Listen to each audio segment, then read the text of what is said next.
হেৰস্তো অলপ গম পাইছে চাগে যুদ্ধ লাগিছে ভয়ানক যুদ্ধ ৰাছিয়া আৰু ইউক্ৰেইনৰ দৰে এইখন যুদ্ধ নহয় এইখন যুদ্ধ সিৰিয়াছ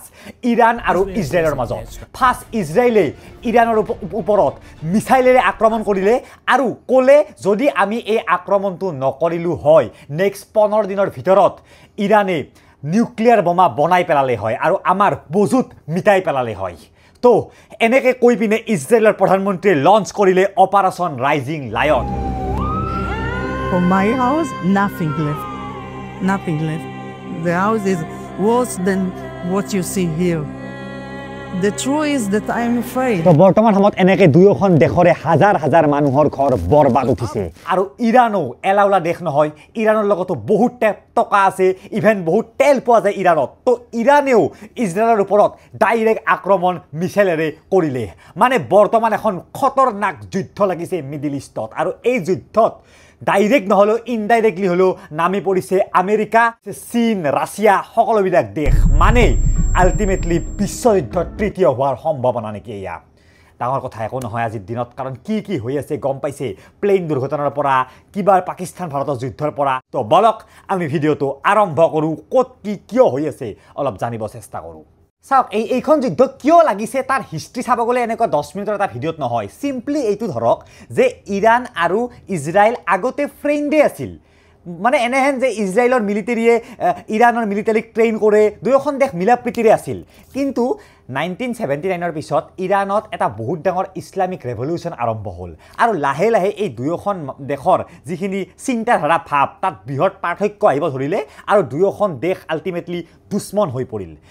আৰু এই যিটো আক্ৰমণ হ'ল ইয়াৰ আগতো সৰু সুৰা আক্ৰমণ হৈয়ে থাকে ইভেন ইজৰাইলত জানেনে প্ৰতি ঘৰ মানুহত তাতে বাংকাৰ আছে যে কিবা এটা ঘটনা যদি কয় লগালগ বাংকাৰত সোমাই যায় কিন্তু এইটো ইমানে ডাঙৰ আক্ৰমণ আছিল ফাৰ্ষ্ট ইজৰাইলৰ তৰফৰ পৰা যে ইজৰাইলে ইৰাণৰ প্ৰায় 1100 টাৰ্গেট তবাহ কৰি দিছি ভাৰতে ষ্টুডেণ্টখিনি লৈ আহি আছে যিখিনি ভাৰতৰ ষ্টুডেণ্ট পঢ়ি আছে বিভিন্ন দেশে অনলি ভাৰতে নহয় আৰু তেলৰ দাম আকাশলম্বী হৈছে ক্ৰুড অইলৰ দাম কাৰণ বহুত বেছি ক্ৰুড অইল ইৰাণৰ পৰা আহে আমি জানোৱেই আৰু আক্ৰমণটো হৈ যোৱাৰ পিছত ইজৰাইলৰ প্ৰধানমন্ত্ৰীয়ে এনেকৈ ক'লে যে যদি আমি এইটো আক্ৰমণ নকৰোঁ ইৰাণে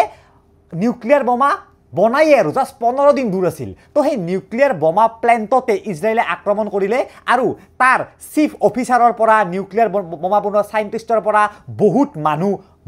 মৰিল আৰু এইফালে মেইন শক্তি আমাৰ গোটেই পৃথিৱীৰ আমেৰিকায়ো ইৰাণক খুব বেয়া পায় তো আমেৰিকায়ো ইৰাণক ডাইৰেক্ট ধমকি দিছে যদি নিউক্লিয়াৰ এগ্ৰিমেণ্ট নকৰা তেতিয়াহ'লে আমাৰ ফালৰ পৰাও যুদ্ধ বা আমিও ইজৰাইলক সহায় কৰিম বা আমাৰ ফালৰ পৰা যুদ্ধ হ'ব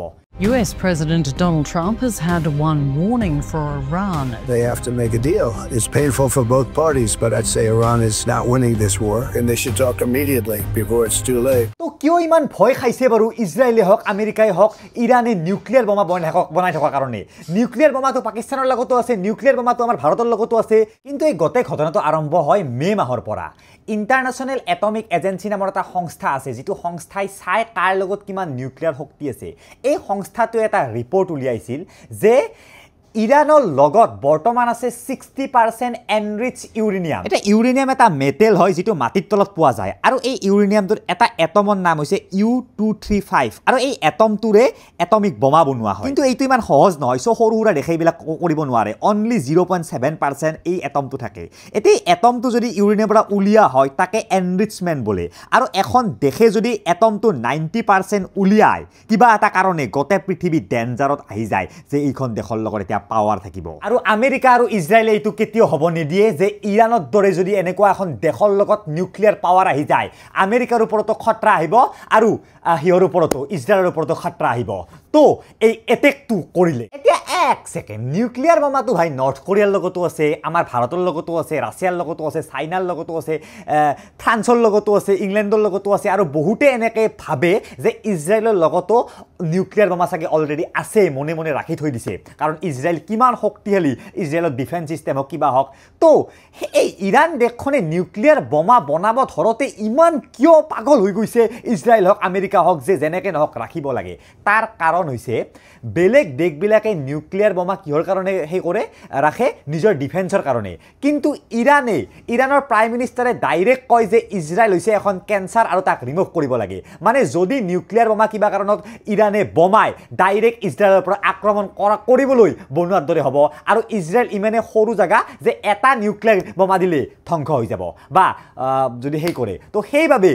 এই ইজৰাইলখন ইমান সতৰ্ক যে আমাৰ দুশ্মন দেশে কমসে কম নিউক্লিয়াৰ নবনাওক এতিয়া আমেৰিকাৰ কথাটো আমি গম পালো যে ডাইৰেক্ট ইজৰাইলক সাপোৰ্ট কৰিছে ভাৰতে বাৰু কি আছে চাওক ভাৰত অলপ নিউট্ৰেল থাকি ভাল পাই জানে আপোনালোকে তো ভাৰতে ডাইৰেক্ট ইৰানকো সাপোৰ্ট নকৰে ডাইৰেক্ট ইজৰাইলকো সাপোৰ্ট নকৰে তো ভাৰত অলপ তেনেকুৱাই কিন্তু সেইফালে চাইনাই হওক তাৰপিছত ৰাছিয়াই হওক পাকিস্তানটো হয় পাকিস্তান এখন এনেকুৱা দেশ যে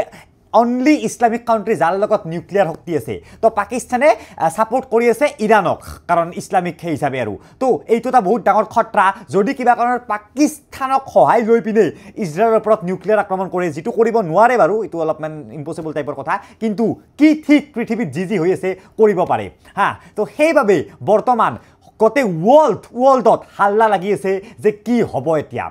কাৰণ মেইন শক্তি কেইটা পৃথক হৈ গৈছে ৰাছিয়া চাইনা তাৰ পিছত আমেৰিকা আৰু এই শক্তি কেইটাৰ মাজত যদি যুদ্ধ হয় this is going to be a world war 3 এতিয়া ইজৰাইল আৰু ইৰানৰ এই যুদ্ধখনত আমেৰিকা কিয় সোমাইছে জানেনে এটা বহুত ডাঙৰ জিওগ্ৰাফিকেল কাৰণ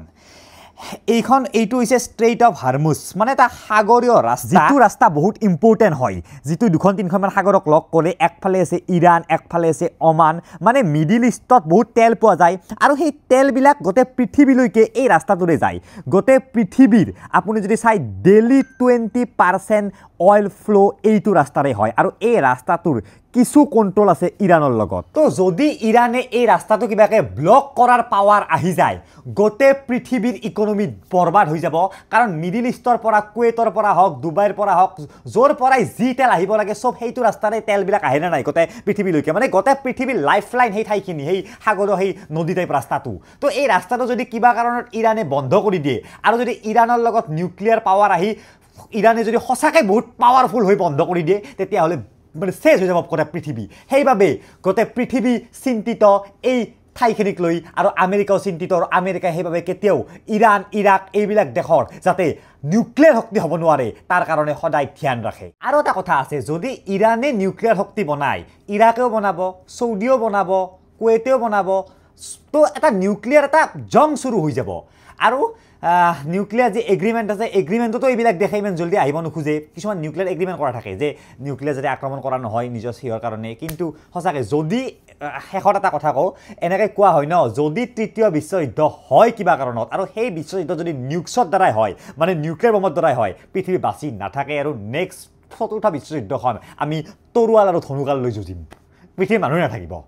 তো এনেকৈ হৈ আছে 2025টো সঁচাকৈ বহুত খতৰনাক যেন লাগিছে মোৰ এতিয়া কি হয় ভৱিষ্যতে নাজানো কিন্তু এতিয়া যুদ্ধ পুৰা তুংগত তো এইটোৱে আছিল ভিডিঅ'